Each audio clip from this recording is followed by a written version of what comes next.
Welcome to Time News Studios. You are watching 3 p.m. Bulletin. सियासत शुरू की थी आज से 20-22 साल पहले तो पाकिस्तान पीपल्स पार्टी से शुरू की थी, लेकिन एक ऐसा फैसला आया जो मेरी मजबूरियां, कुछ फैमिली की, कुछ और मजबूरियां थी, जो मैं समझता हूं, मैं अक्सर मीडिया में भी कहता हूं कि जो मेरा एक गलत फैसला था, जो मैं खुद एडमिट करता हूं। मैं जब खान साहब आए थे मेरे घर, तो मैंने उनको कहा था कि मैं आज भी भुट्टो वाला हूं, मैं कल भी भुट्टो वाला हूं, यहाँ रिकॉर्ड। तो मैं इस हवाले से मैं फिर समझता हूँ, मैं अपने घर आया हूँ, मुझे इंतहाई खुशी है। पीटीआई में भी गया था तो मैं पुराने वर्करों की बात करता था, तो मैं आप मुतमिन हूँ, शुक्र अल्हम्दुलिल्लाह, अल्लाह का लाख लाख शुक्र है। और मैं शुक्रिया अदा करता हूँ अपनी क़यादत का, अपने भाइयों का, चेयरमैन साहब का, जरदारी साहब का, उनकी सारी टीम का, कि उन्होंने इज़्ज़त दी। और इंशाअल्लाह ताला ये दस्ता चलेगा और अल्लाह के हुक्म से घर घर से भुट्टो निकलेगा और जीए भुट्टो जरूर हो।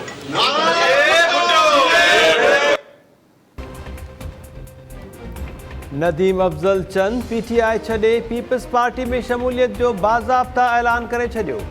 बिलावल भुट्टो ज़रदारी पार्टी अॻवाननि जे वफ़द सां गॾु नदीम अफजल चंद जी रिहाइशगाह ते पहुतो। नदीम अफजल चंद बिलावल सां मुलाक़ात बाद पीटीआई छॾण जो ऐलान कयो। बिलावल सां गॾु प्रेस कॉन्फ्रेंस दौरान नदीम अफजल चंद चयो त मञा थो त पीटीआई में शामिल थियणु ग़लति फ़ैसिलो हो। पहिरें ॾींहं खां भुट्टो जो होसि। पीपल्स पार्टी क़यादत जा थोरा मञा थो त मूंखे इज़त ॾिनी। शाह महमूद कुरैशी नदीम अफजल चंद तरफ़ां पीटीआई छॾण ते अफ़सोस ज़ाहिर कंदे चयो आहे त मौक़ो मिले हा त नदीम अफजल सां राब्तो करी फ़ैसिले ते नज़रसानी जी गुज़ारिश करियां हा।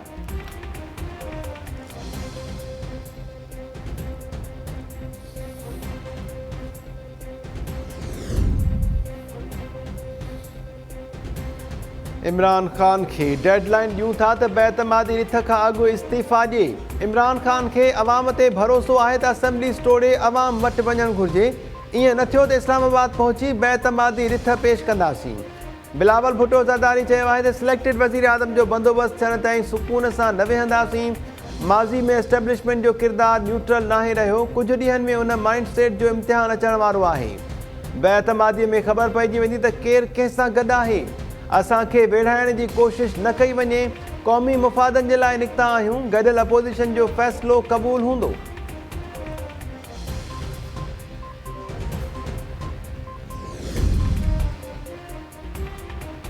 पीपल्स पार्टी ऐं जेयूआई अॻवाननि बेतमादी रिथ पेश थियण जूं तारीख़ूं ॿुधाए छॾियूं। पीपल्स पार्टी एमएनए ख़ुर्शीद शाह चयो आहे त 8 या 9 मार्च ते बेतमादी रिथ पेश कई वेंदी। असांजा नंबर्स पूरा थी विया आहिनि। रियासत बचाइण जे लाइ इमरान खान खे वञणो पवंदो। जेयूआई अॻवान गफ़ूर हैदरी चयो आहे त सुभाणे या परीं बेतमादी रिथ पेश थी वेंदी। नाअहल हुकुमराननि मां जान छॾाइण जो वक़्तु अची वियो।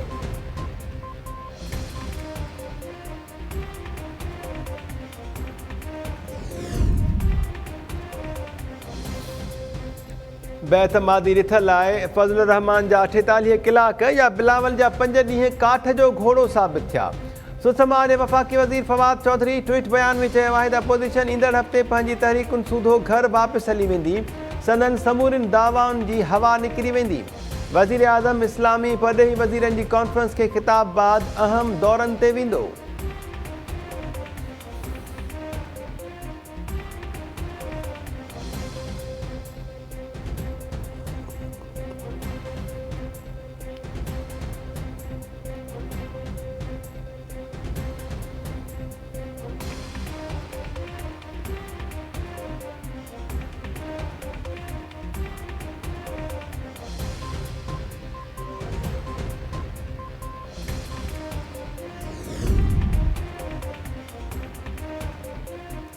आसिफ ज़रदारी के नवाज़ शरीफ़ मां एहतियात करणु घुरिजे। ईंदड़ हुकूमत अवाम जी हूंदी।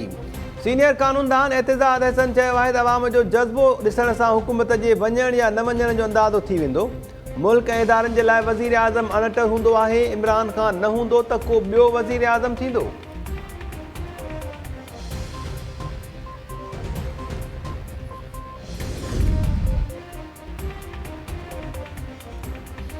सेंट्रल माइंड पहिरें ॾींहं खां 18 तरमीम खे क़बूल नाहे कयो। इन माइंड सेट जी कोशिश आहे त सूबनि खां फंड्स वापसि वरिता वञनि।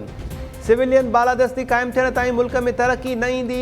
हिते अॼु बि वफ़ाक़ जे नाले ते 1 यूनिट लॻाइण जी कोशिश थी रही आहे। असां पार्लियामेंट बदिरां पिंडी ॾांहुं निहारींदा आहियूं। पीपल्स पार्टी सेनेटर रज़ा रब्बानी KLF में ॻाल्हाईंदे चयो आहे त सूबनि खे तेल ऐं गैस जी रॉयल्टी बि नथी मिले। बलोचिस्तान जो रिकॉर्डिंग बि अञा ताईं सूबे खे नाहे मिलियो। मकानी इदारा सूबाई सब्जेक्ट आहिनि। वफ़ाक़ उन में क़ानून साज़ी करे थो त इहा सूबाई ख़ुदमुख़्तियारी में मुदाख़लत हूंदी।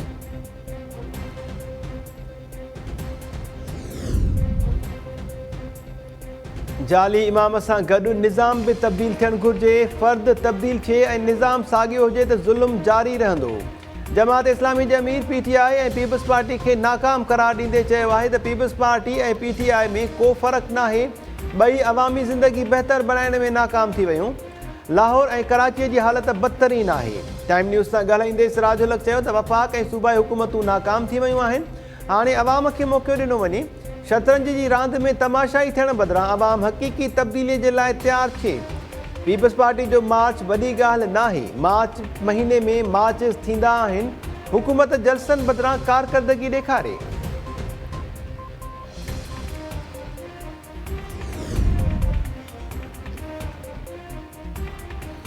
वज़ीर आज़म पंहिंजे सलाहकारनि खां मुहतात रहे। इहे सलाहकार हुकूमत ऐं मीडिया में विछोटियूं पैदा करे रहिया आहिनि। पंजाब असम्बलीअ जे स्पीकर परवेज़ इलाही मीडिया हाउस ऐं अख़बारुनि जे इश्तिहारनि ते पाबंदीअ ते ॻणिती ज़ाहिर कंदे चयो आहे त PTI जे अॻवाननि खे मख़सूस चैनल्स ते वञण खां रोकियो वियो आहे। ईअं त PTI पंहिंजो मौक़िफ़ सही नमूने न रखी सघंदी। बज़ाहिर लॻे थो त इश्तिहारनि ते पाबंदी पीका क़ानून जी रोशनी में लॻाई वई आहे। वज़ीर आज़म खे दरख़्वास्त आहे त फ़ैसिले ते नज़रसानी करे।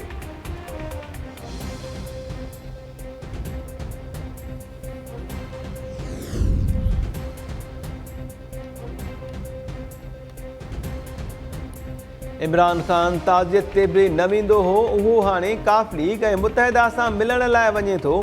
ज़ाहिर थियो त ॻाल्हि वधी वई आहे। जल्द सिलेक्टेड हुकूमत मां जान आजी थींदी।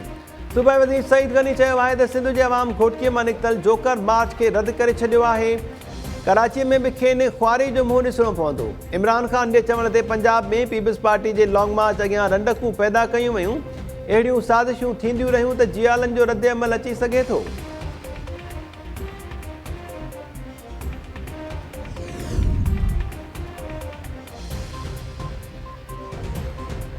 लाड़काणो में बाकराणी वासी 2 सगा भाइर गोलियूं हणी क़तल। न्यू बस स्टैंड वारे इलाइक़े में हथियारबंद अंधाधुंध फायरिंग करे फरार।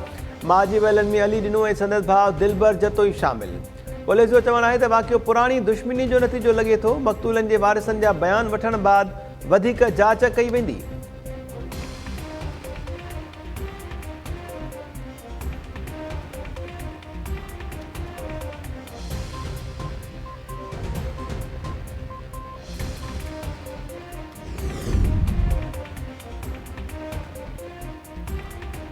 ऐं चांडका जी शागिर्दियाणी नौशीन शाह जे पुरस्कार मौत बाबति अहम दस्तावेज़ साम्हूं अची विया। नौशीन जो पोस्टमार्टम कंदड़ डॉक्टर रुख़सार समो आला ऑफिसर्स खे ख़त लिखी हथमी पोस्टमार्टम जारी करण खां इनकार करे छॾियो।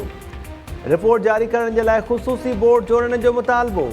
ज़रियनि मूजिबि ख़त में डॉक्टर रुख़सार चयो आहे त CMC लेबोरेटरीअ जी रिपोर्ट मूजिबि नौशीन जे जुज़नि मां कंहिं बि मर्द जा जुज़ा साम्हूं न आया। सिंध खां ॿाहिरि कंहिं बि लेबोरेटरीअ मां नौशीन जे सैंपल्स जी टेस्ट कराई वञे। CMC जे प्रिंसिपल डॉक्टर गुलज़ार शेख चयो आहे त डॉक्टर रुख़सार जो ख़त अदालती कमीशन अॻियां पेश कयो अथऊं। खेसि पंहिंजा मुतालबा पुलिस सर्जन ऐं MS अॻियां पेश करणु घुरिजनि।